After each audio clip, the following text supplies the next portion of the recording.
Ontem não rolou vídeo aqui, mas hoje eu quero comentar dois assuntos que estão sendo muito debatidos e que foram debatidos nesses últimos dias. O primeiro deles foi a prisão do Temer. Foi um espetáculo, né? A polícia foi lá, buscou o Temer, helicóptero seguindo o carro da polícia. Ou seja, foi todo um espetáculo que a gente já se habituou a ver com a Lava Jato, que são operações grandiosas, conduções coercitivas, ou seja, eles realmente querem fazer um show para mostrar que estão trabalhando. Ainda mais nesse momento no qual a Lava Jato está meio abalada aí, então eles sentem que tem que mostrar serviço e isso sempre vem nesse modo grandioso. O que aconteceu em seguida, né, depois da prisão do Temer, foi que muitos juristas, muitos especialistas se manifestaram questionando a validade dessa prisão do Temer, se ela realmente faz sentido nesse momento. De fato que se sabe que ele está envolvido com vários escândalos de corrupção, escândalos monumentais aí de muitos milhões de reais, mas não parece que há nenhum tipo de evidência sólida que levasse a esse tipo de prisão do Temer desse modo como ocorreu nesse momento. Então o que parece ser é que é mais uma arbitrariedade da Lava Jato de forçar certos eventos para que ganhe visibilidade e mostre um judiciário que seria eficiente, mesmo não tendo muita razão em como procede. Essencialmente, é uma crítica já feita há muito tempo antes, que é essa politização do judiciário, de eles se perceberem como agentes políticos e que estariam vingando aí, lavando a alma dos brasileiros em relação à corrupção dos grandes atores do cenário político. Muita gente comemorou essa prisão e me parece um pouco trágico isso. Embora a gente queira que quem comete atos de corrupção seja punido, seja com prisão ou outros procedimentos que sejam aplicáveis, para mim, assim, é lamentável pensar que mais um ex-presidente foi preso. Então, assim, isso demonstra a fragilidade da democracia brasileira, como as pessoas que se aproximam do poder estão dispostas a usar o poder em vantagem própria. Então, assim, para mim isso é preocupante, é trágico, na verdade. As pessoas comemorando a prisão de mais um político no Brasil. Deveria ser um momento de tristeza, de perceber como essas pessoas têm abusado dos seus cargos, da confiança que os brasileiros depositaram neles. Nem adianta dizer assim, mas o Temer era vice da Dilma, a gente não votou no Temer porque era a coligação, era a chapa da Dilma. Então, assim, quando você vota num presidente, como quem votou no Bolsonaro, se o Bolsonaro cair, quem assume é o Mourão. Então, faz parte do processo democrático o vice assumir quando o presidente cai. E já foram vários casos na história da democracia brasileira, né? Você teve o Sarney que assumiu quando o Tancredo morreu, você teve Itamar que assumiu quando o Collor foi impeachmentado, você teve o Temer que assumiu quando a Dilma foi impeachmentada também. Então, assim, se você pega ali essas poucas décadas de regime democrático recente no Brasil, foram vários momentos nos quais o vice sumiu. Então, quando você vota no presidente no Brasil, você já tem que ficar de olho pensando quem é o vice que vai assumir caso o presidente caia. E só lembrando que o Temer tinha uma visão muito diferente da sociedade do que era o PT. Então ele fez medidas muito impopulares, era um presidente muito impopular também, sem nenhum apreço da esquerda nem da direita, e agora totalmente isolado também, não tem ninguém para se compadecer dele. Ao contrário do Lula, que tem defensores até hoje. Então, assim, como eu disse, é um momento trágico da democracia brasileira. Não é algo para ser celebrado, não é algo para ser comemorado, é algo lastimável ver mais um ex-presidente na cadeia. É algo para se envergonhar. Quem são os representantes dos brasileiros no governo? São essas pessoas. E falando em governantes vergonhosos, também quero falar um pouco sobre esse momento do Bolsonaro, que tem um governo que está a ponto de se implodir.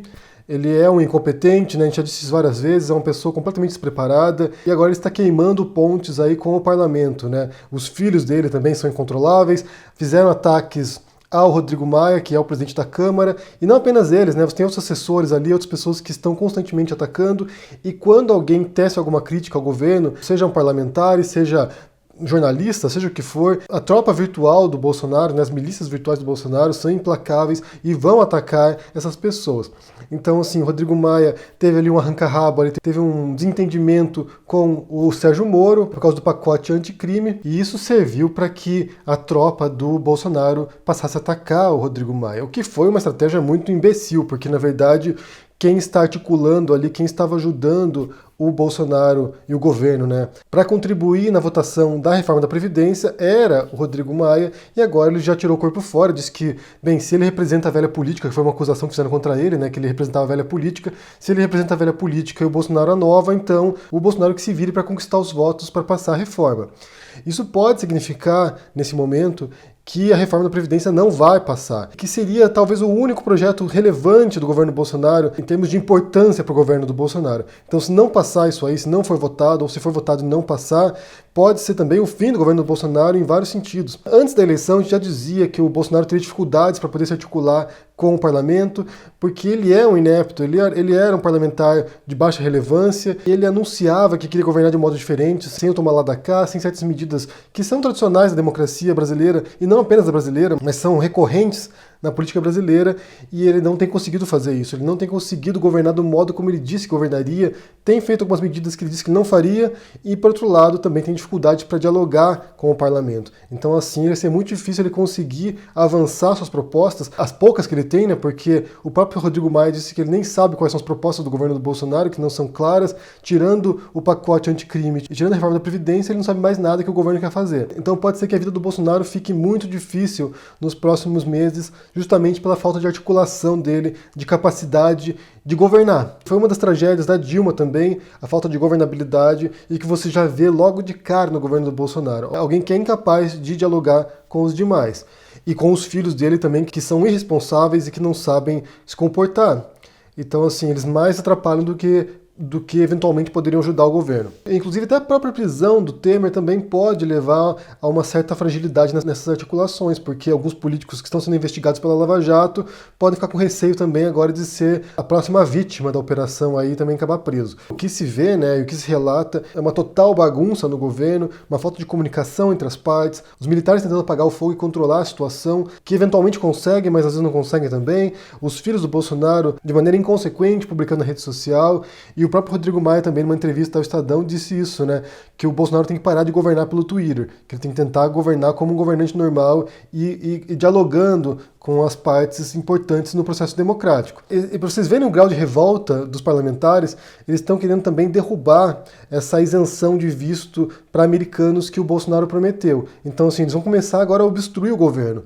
Talvez uma sensação de insatisfação, porque ele não distribuiu cargos importantes para parlamentares, para criar essa coligação, essas alianças aí, para poder governar. Ele disse que não faria isso, mas fez de maneira um pouco sutil ali, com um cargo ou outro, mas no geral, ele não está tentando estabelecer pontes para governar. E sem o apoio do parlamento, ele não vai seguir adiante, ele não pode governar pela canetada. Então, assim, o que está se desenrolando agora é o que a gente já tinha previsto, aquilo que a gente já tinha dito, que ele não teria governabilidade, porque ele é um incapaz, gente, ele é um incapaz, ele é uma pessoa inepta, e o que a gente está vendo aqui é uma tragédia anunciada, a gente sabia que isso ocorreria. Então, assim, é muito difícil que ele vá mudar o perfil dele nos próximos meses aí a ponto de se tornar um governante flexível e que possa fazer aquilo que ele se propôs a fazer, que a gente nem sabe direito o que é, né? Porque mitadas não são projetos de governo. Mitadas é apenas para agradar a base de eleitores que não tem nenhum tipo de consciência política do que deve ser feito de fato. Então eu quero saber o que vocês pensam sobre essa questão. Primeiro sobre a questão da prisão do Temer, o que vocês acharam disso? E também sobre agora esse conflito aí, sobre esse desentendimento entre o Bolsonaro, entre o governo e o Rodrigo Maia e o parlamento. O que isso pode causar, o que isso pode acarretar e onde isso vai levar. Deixa aqui embaixo no comentário o que você pensa, deixa o joinha, assina o canal, ajude no apoio e a gente se vê por aí. Abraço e até mais. Tchau!